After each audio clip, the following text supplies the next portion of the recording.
2026 বিশ্বকাপে Ayatollah Ali খামেনির দেশ Iran football বিশ্বকাপে যখন রওনা হবে সেই সময় আল্লাহ রাব্বুল আলামিনের পবিত্র আল কোরআনে কারীমকে চুমু দিয়ে সম্মান করে শ্রদ্ধা করে তারা সেই আমেরিকা 2026 ফুটবল বিশ্বকাপে অংশগ্রহণ করার জন্য রওনা দিয়েছে। আজকে দেখেন গোটা দেশকে তাক লাগিয়ে দিয়েছেন, গোটা দেশকে জানিয়ে দিয়েছেন, গোটা দেশের মানুষকে জানিয়ে দিলেন আমি কোরআনকে সম্মান করেছি। যখন 2026 ফুটবল বিশ্বকাপে যখন অংশগ্রহণ করবে সেই সময় খেলোয়াড়রা বুঝতে পেরেছে আল্লাহর নাম ছাড়া, আল্লাহর কোরআনের সোহবত ছাড়া আমরা জয়ী হতে পারবো না। আমরা এই খেলায় আল্লাহর দোয়া ছাড়া, আল্লাহর রহমত ছাড়া আমরা বিজয় হতে পারবো না। এই জন্য যখন আমেরিকা যখন 2026 ফুটবল বিশ্বকাপে যখন রওনা দিবে সেই সময় আল্লাহর কোরআনকে চুমু দিয়ে আল্লাহর কোরআনকে সম্মান করে তারা রওনা দিয়েছেন। আপনারা ইতিমধ্যে দেখেছেন বিভিন্ন সোশ্যাল মিডিয়াতে, আপনারা দেখেছেন সারা বিশ্বকে কাঁপিয়ে দিয়েছেন।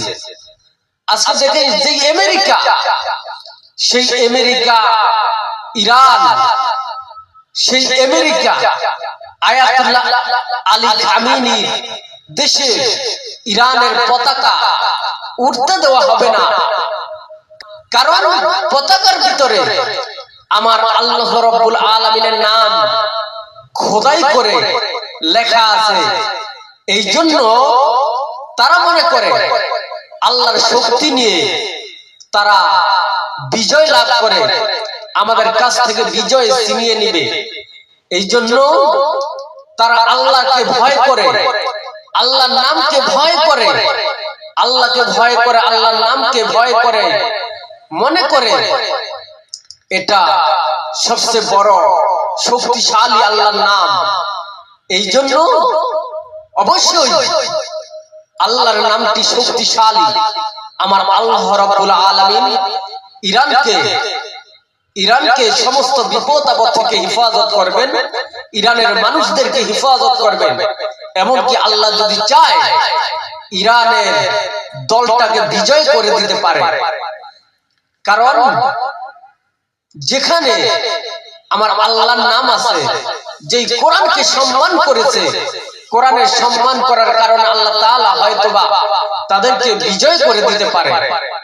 আজকে দেখেন সেই ইরানের পতাকা আমেরিকা উঠতে দিতে পারবে না। সেই আয়াতুল্লাহ আলী খামেনি দেশ ইরান কোরআনকে চুমু দিয়ে সেই 2026 বিশ্বকাপের 2026 ফুটবল বিশ্বকাপে তারা অংশগ্রহণ করবে। হয়তোবা আল্লাহ তাআলা তাদেরকে বিজয় দিয়ে দিতে পারে। আসুন আমরা এখান থেকে শিক্ষা নেই। কোন একটু ভালো কাজ করতে গেলে আমরা আল্লাহর কোরআনকে, আল্লাহর নাম নিয়ে আমরা যে কোনো কাজগুলো করব, আল্লাহ তাআলা আমাদের কাজগুলোকে আহসান করে দিবে। ওয়াকরি দাওয়ানা আনিল হামদুলিল্লাহি রাব্বিল আলামিন। আসসালামু আলাইকুম ওয়া রাহমাতুল্লাহি ওয়া বারাকাতুহু।